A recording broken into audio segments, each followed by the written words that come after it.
तो आज के इस वीडियो में हम लोग सिंपली बस ये देखेंगे कि ग्लाइकोलाइसिस के क्या क्या स्टेप्स होते हैं और ख़ासकर हर स्टेप पे कौन से जो हैं एंजाइम्स यूज़ होते हैं।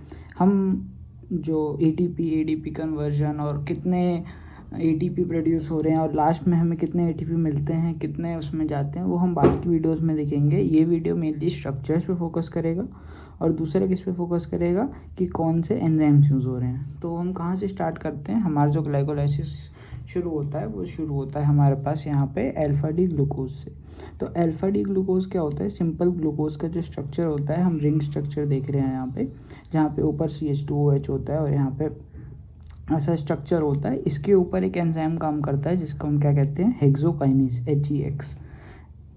HEXOKINAZ, hexokinase. तो हेक्सोकाइनेज काम करता है अल्फा डी ग्लूकोज पे और वो इसको किस में कन्वर्ट कर देता है?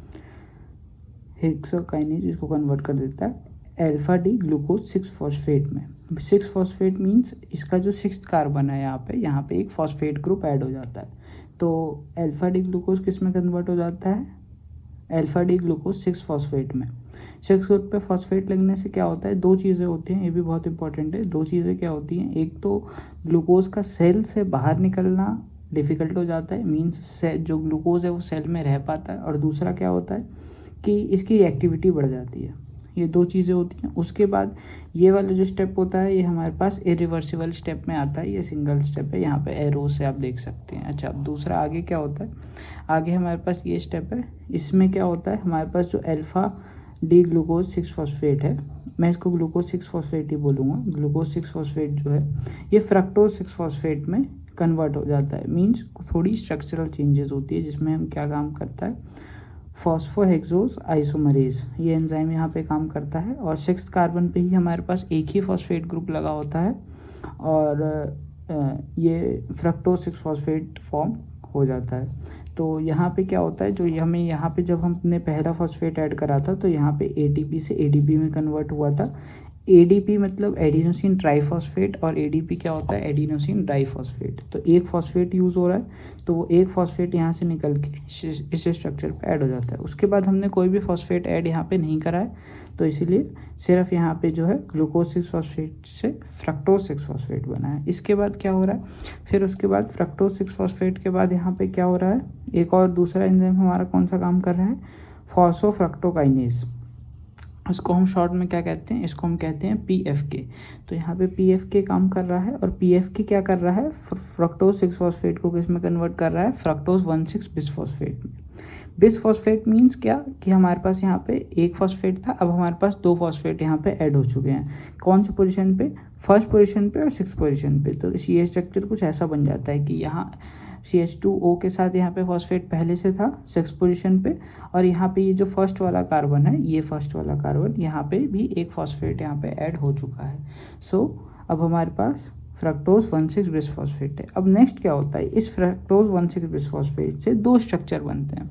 ये दो स्ट्रक्चर कौन से? ग्लिसरॉल्डिहाइड 3-फॉस्फेट और दूसरा डाईहाइड्रोक्सी एसीटोन फॉस्फेट। इसको हम शॉर्ट में क्या कहते हैं? इसको हम शॉर्ट में कहते हैं DHAP, DHAP। आपने देखा होगा बुक्स में लिखा होता है DHAP। ये DHAP क्या होता है? ये DHAP यही होता है, डाईहाइड्रोक्सी एसीटोन फॉस्फेट। यहाँ पे कार्बन्स भी आप गिन सकते हैं। यहाँ पे टोटल 6 कार्बन होंगे फ्रक्टोज 1,6-फॉस्फेट में। तो ये दो स्ट्रक्चर फॉर्म किया है। कौन सा? एक ये 3 कार्बन का स्ट्रक्चर और ये 3 कार्बन का स्ट्रक्चर। तो कार्बन काउंट हर जगह हमारा जो है सही रहेगा। तो ये दो चीज़ों में टूटता है, DHAP और यहाँ पे ग्लिसरॉल्डिहाइड 3-फॉस्फेट में। अब ये दोनों जो स्ट्रक्चर हैं ये दोनों क्या कहते हैं आपस में क्या कहते हैं चेंज होता रहता है। मीन्स जो DHAP है वो फिर से ग्लिसरॉल्डिहाइड 3-फॉस्फेट में कन्वर्ट हो जाता है। तो इसके लिए हमें चिंता नहीं करनी है। तो यहाँ पे DHAP जो है ग्लिसरॉल्डिहाइड 3-फॉस्फेट में अपने आप कन्वर्ट हो जाता है। उसके बाद फिर क्या होता है? ग्लिसरॉल्डिहाइड 3-फॉस्फेट आगे रिएक्शन में जाता है और यहाँ पे अब कौन सा एंजाइम काम करता है? Glyceraldehyde three phosphate dehydrogenase. तो यहाँ पे हमारा डिहाइड्रोजिनेज एंजाइम आता है और ये क्या करता है? ग्लिसरॉल्डिहाइड 3-फॉस्फेट को किसमें कन्वर्ट कर देता है? 1,3-बिसफॉस्फोग्लिसरेट में। समझ गए? तो यहाँ पे 1,3-बिसफॉस्फोग्लिसरेट में कन्वर्ट होता है और यहाँ पे NAD का भी कन्वर्जन होता है यहाँ पे। तो एंजाइम हमें याद रखने थे, तो हम मेनली एंजाइम्स देखते हुए चल रहे हैं कि ग्लिसरॉल्डिहाइड 3-फॉस्फेट पे कौन एक्ट करेगा, ग्लिसरॉल्डिहाइड 3-फॉस्फेट डिहाइड्रोजनेस।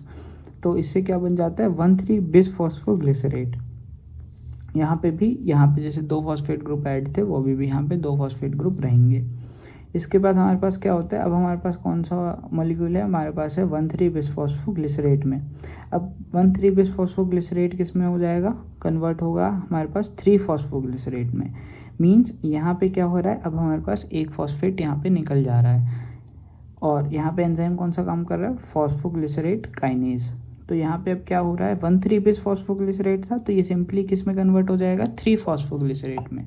समझ गए इस बात को। तो यहाँ पे जो फर्स्ट पोजीशन पे फॉस्फेट ग्रुप था ये निकल जाता है और ये इसी स्टेप पे क्या होता है, सबस्ट्रेट लेवल फॉस्फोराइलेशन होता है। सबस्ट्रेट लेवल फॉस्फोराइलेशन हम दूसरे वीडियो में कवर कर सकते हैं कि क्या होता है। सिंपली टर्म्स में ये होता है कि कोई ऐसे मॉलिक्यूल जिसमें हाई एनर्जी बॉन्ड्स हो, जैसे यहाँ पे फॉस्फेट का एक हाई एनर्जी बॉन्ड है, इससे हमारे पास एनर्जी करेंसी ADP से ATP कन्वर्ट हो सकता है, तो उसे हम क्या कहते हैं, सबस्ट्रेट लेवल फॉस्फोराइलेशन। तो एक बार ग्लाइकोलाइसिस में होता है, एक बार आप ऐसा ही क्रेब्स साइकिल्स में भी देखोगे। तो 1,3-बिसफॉस्फोग्लिसरेट से क्या बन गया, 3-फॉस्फोग्लिसरेट। तो यहाँ पे एक फॉस्फेट जो है हमारे पास निकल जाता है। तो यहाँ पे कौन सा एंजाइम हुआ, फॉस्फोग्लिसरेट काइनेज। ठीक है, उसके बाद फिर हमारे पास क्या होता है, 3-फॉस्फोग्लिसरेट से क्या फॉर्म होता है, 2-फॉस्फोग्लिसरेट। तो 2-फॉस्फोग्लिसरेट के लिए यहाँ पे क्या काम करता है, फॉस्फोग्लिसरेट म्यूटेज एंजाइम काम करता है। तो ये क्या करता है, 3-फॉस्फोग्लिसरेट को 2-फॉस्फोग्लिसरेट में कन्वर्ट कर देता है। जो फॉस्फेट है हमारे पास यहाँ सेकेंड कार्बन पे आ जाता है। फिर 2-फॉस्फोग्लिसरेट पे कौन काम करता है, इनोलेज एंजाइम काम करता है। इनोलेज एंजाइम क्या करता है, इसको कन्वर्ट कर देता है हमारे पास फॉस्फोइनॉल पायरुवेट में। तो 2-फॉस्फोग्लिसरेट से क्या बन गया, फॉस्फोइनॉल पायरुवेट बन गया। अब यही फॉस्फोइनॉल पायरुवेट जिसको हम क्या कहते हैं, PEP कहते हैं, ये फॉस्फोइनॉल पायरुवेट के ऊपर अब कौन काम करता है, पायरुवेट काइनेज काम करता है। और ये पायरुवेट काइनेज क्या करता है, इसको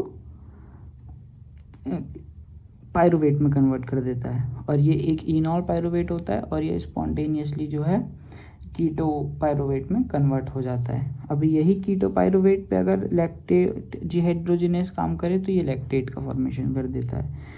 तो सारे जो भी एंजाइम्स जहाँ जहाँ पे यूज़ हो रहे हैं वो सारे मैंने यहाँ पे डिस्कस करे हैं कि कौन कौन से एंजाइम यूज़ हो रहे हैं। यहाँ पे बहुत इंपॉर्टेंट एंजाइम एक ये होता है हमारे पास फॉस्फोफ्रक्टोकाइनेज PFK, ये PFK होता है। और एक बार और PFK हमारे पास आएगा। 2 तरह के PFK एंजाइम होते हैं, PFK1 और PFK2 सॉरी।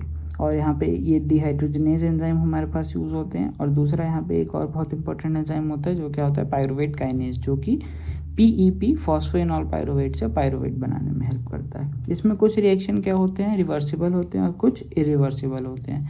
3 इरिवर्सिबल रिएक्शंस होते हैं हमारे पास, जिसमें पहला जो है वो हेक्सोकाइनेज से कैटेलाइज होता है। मीन्स हमारे पास मैंने बताया था जब ग्लूकोज से ग्लूकोज 6-फॉस्फेट बन रहा होता है। दूसरा कौन सा है, फॉस्फोफ्रक्टोकाइनेज वाला रिएक्शन। यहाँ पे जो मैंने सिंगल एरो लगा रखा है, जब फ्रक्टोज 6-फॉस्फेट से तब फ्रक्टोज 1,6-बिसफॉस्फेट यूज़ हो रहा है। मीन्स आपको समझ में आएगा कि पूरा एक फॉस्फेट यहाँ पे ऐड हो रहा है।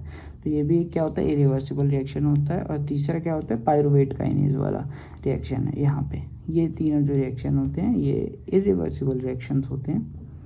ठीक है, तो और डीपली बहुत अच्छे से मैं इसको डिस्कस कर सकता हूँ एक एक चीज़। इसमें बहुत सारी चीज़ें हैं, बहुत सारे पाथवे हैं हमारे पास। ये तो ग्लाइकोलाइसिस है, इसके बाद क्रेब्स साइकिल्स है, उसके बाद फिर प्रोटीन मेटाबॉलिज्म है, बहुत कुछ है इसमें।